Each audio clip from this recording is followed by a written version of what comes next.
যে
আল্লাহর রহমতে একটা কই মাছ ধরলাম। আসলাম কিছুক্ষণ আগে আসছি, চাইলাম একটা ভিডিও করি, কারণ মানুষের তো ফেক এগুলো ভিডিও বানায়, কিন্তু আমার লিগ্যাল ভিডিও ছাড়া আমার ভিডিও করতে মন চায় না।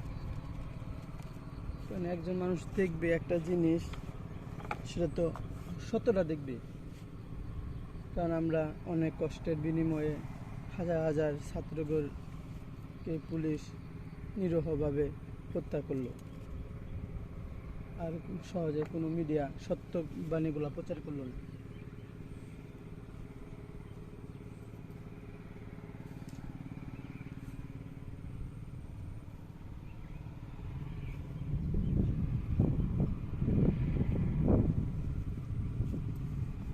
সবাই যদি সত্য কথাগুলো বলতো, আর সবাই যদি এক সৃষ্টিকর্তার ইবাদত করত, তাহলে দেশে আর এরকম হত্যাকাণ্ড হলো না। হলে মানুষ মরণশীল, মানুষের মৃত্যুবরণ করতেই হবে। আল্লাহ যা সৃষ্টি করছেন সব কিছু একজন আল্লাহ তাআলা নিজেই ধ্বংস করে দেবেন, কিন্তু আল্লাহ তাআলা নিজেই ব্যতীত।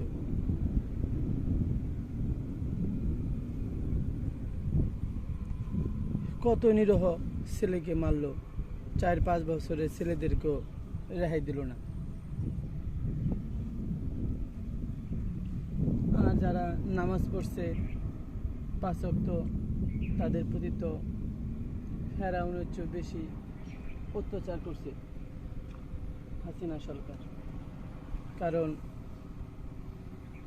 নামাজ পড়তে গেলেই আপনার রাজাকার শিবির, জঙ্গলিবাদ এরকমভাবে হতো। আল্লাহর দিন, আল্লাহ যাকে ভালোবাসবে তারাই দিয়ে আল্লাহর দিন আল্লাহ প্রচার করবেন।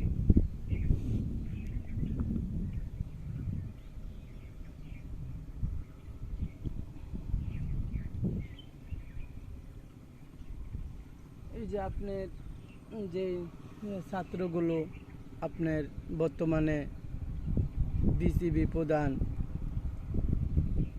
আপনার রাষ্ট্রের প্রধান যে ছাত্রগুলো হলো, জীবনে কি কেউ কল্পনা করছে যে এরকম কিছু হইব? কারণ দেখেন আল্লাহর বাণী পবিত্র কোরআনের মধ্যে কি বলা হয়েছে।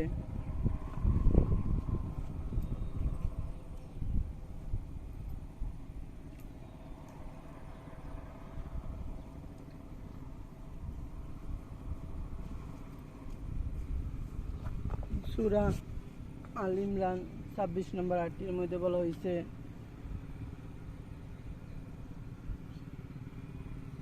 আমি যাকে ইচ্ছা তাকে রাজত্ব দান করি, আমি যার কাছ থেকে ইচ্ছা আমি রাজত্ব চিনিয়ে নিই, আমি যাকে ইচ্ছা তাকে অপমানিত করি, আমি যাকে ইচ্ছা তাকে সম্মান বাড়িয়ে দিই।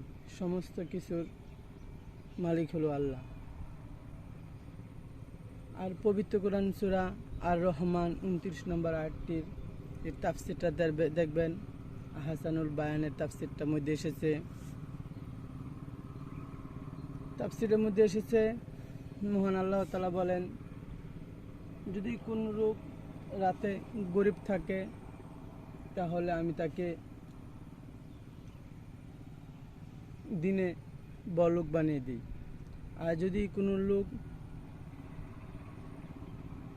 রাতে ধনী থাকে তাহলে আমি তাকে দিনে গরিব বানিয়ে দিই। কারণ সমস্ত পৃথিবীর সৃষ্টির মালিক হলো আমি আল্লাহ। আমার চেয়ে শক্তিশালী তোমরা বলো আর কে আছে? আমরা জানি মহান আল্লাহ তাআলা শক্তিশালী পৃথিবীতে আর কেহ নাই। তিনি মানুষদেরকে ছাড় দেন কিন্তু ছেড়ে দেন না, কারণ ওনার দ্বারা সবচেয়ে বড় ধরা।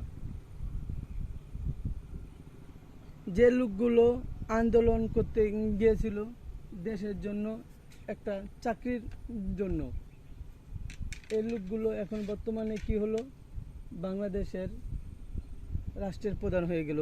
এই ছেলেগুলো দেখেন, আল্লাহ তাআলা তো নিজেই বলছেন, আমি যাকে সকালবেলা দেখি গরিব তাকে আমি রাতবেলা বড়লোক বানিয়ে দেই। আজ কেউ যদি থাকে রাতে বড়লোক তাহলে আমি তাকে ধনী বানিয়ে দিই। কারণ সমস্ত সৃষ্টির জগতের মালিক হলো আল্লাহ।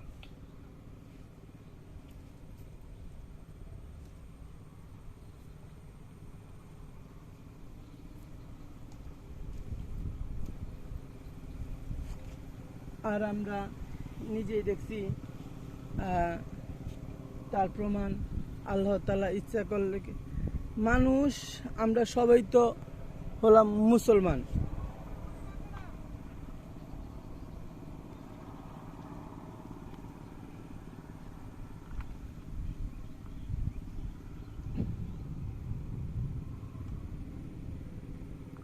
যারা আওয়ামী লীগ করে তারাও মুসলমান, যারা বিএনপি করে তারাও মুসলমান। হয়তোবা এর মধ্যে হয়তোবা কোনো কিছু লোক আছে সংখ্যানু, অথবা হিন্দু, বৌদ্ধ, খ্রিস্টান, আমরা তো সবাই তো একই জায়গায় বাস করি। আর আল্লাহ তো বলে নাই তোমরা হিন্দুদেরকে মারো, তোমরা হিন্দুদের গোর বাড়ি ফুরায় দাও। কোনো মুসলমান একজনের ক্ষতি করতে পারে না যারা আল্লাহ প্রতি ঈমান আনছে। কারণ তারা জানে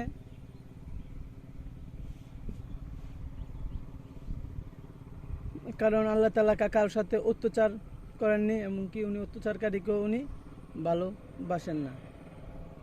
আমাদের দেশের সরকার হাসিনা দেখেন, ফেরাউনের শাসনকাল মনে হয় এর চেয়েও মনে হয় ভালো ছিল আমার জানার মতে। ফেরাউনের শাসনকাল, আবুল আহাব, আবু সাকবা উকবা, ওগো শাসনকাল মনে হয় ভালো ছিল এই শাসনের চেয়ে। আমরা তো মুসলমান, আমরা তো সবাই এক আল্লাহর প্রতি ঈমান আনছি, তারপরও আমরা কিসের জন্য আমরা উন্মুক্তভাবে নামাজ পড়তে পারছিলাম না? কারণ মুখে দাড়ি মুছ থাকলেই বলতো রাজাকার, দাড়ি মুছ থাকলেই বলতো জামাত শিবির। কে রে ভাই, এর লোকগুলো তো মানুষ, এগুলো তো আল্লাহর সৃষ্টি। তুমি একজন ক্ষমতায় বসছো, তুমি তাদেরকে নিয়ে বসো বৈঠকে, ওরা কি চা আর তুমি কি চাও? তুমি তো মুসলমান, তোমরা অন্যায়ভাবে একজন মানুষকে গুলি করে মারা ফেলাও ভাই। আল্লাহ তাআলা বলছেন, একজন মানুষকে কেউ যদি বিনা অপরাধে কেউ যদি একজন মানুষকে মারলো, সে যেন গোটা পৃথিবীর মানুষকে সে যেন মারলো। অন্যায়ভাবে একজন মানুষকে মারলেন, আল্লাহ তাআলা সব কিছু দেখছেন না? আর আল্লাহ তাআলা দেখেও কি উনি এর বিচার করবেন না? হয়তোবা আমি আর আপনি হয়তোবা দুনিয়াতে শাসন ভালোভাবেই চালাইতেছি, কিন্তু মৃত্যুর পর তো একটা জীবন আছে নাকি? মৃত্যুর পর তো একটা জীবন আছে। মৃত্যুর পর কি হতে পারে আমাদের জীবনে? মরলে ভালো কাজ করলে জান্নাত, খারাপ কাজ করলে জাহান্নাম। আর আমরা কিসের জন্য আমরা মানুষকে আমরা অন্যভাবে হত্যা করব? এই যে আপনার 5ই আগস্টের আগের থেকে যেসব মানুষগুলো মারা গেছে, এমনকি বর্তমানেও মানুষগুলো মরতেছে, দেখেন হাজারের উপরে হবে মানুষগুলো পুলিশ প্রশাসন মারছে। হাজারের উপরে। একটা ছেলে বয়স 3 বছর 4 বছর এই ছেলেকে গুলি করে মারা ফেলাইছে। কারণ আল্লাহ তাআলা সবচেয়ে বড় কৌশলী। উনি যখন কৌশল করেন তখন ওনার কৌশল থেকে কেউ বাঁচতে পারেন না। কারণ রাসূল করিম সাল্লাল্লাহু আলাইহি ওয়াসাল্লামকে কৌশল করছিল মারার জন্য, কিন্তু মারতে পারে নাই।